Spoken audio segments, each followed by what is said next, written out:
એના ફેસને જોઈને આપણે ખબર પડી જવી જોઈએ કે ઓકે એના ઉપર કયું હેરકટ સારું લાગશે. એ કેવી રીતે ખબર પડશે? ફેસ શેપ પ્રમાણે. ફેસ શેપ પ્રમાણે. શું લાગે છે તમને? ઓલ ટાઈપ ફેસ શેપ છે. અને થોડું બ્રોડ અહીંથી છે, ફોરહેડ મોટું છે.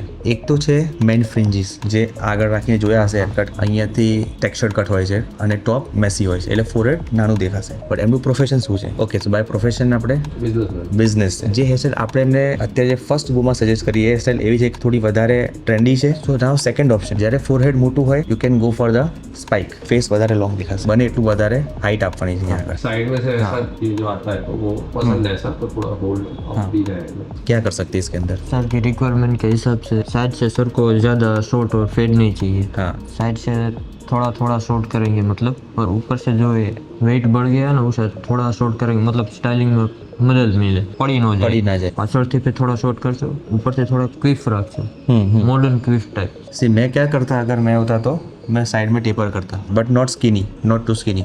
तो वो ट्रेंडी भी लगेगा और उनके बिजनेस प्रोफाइल में भी जाएगा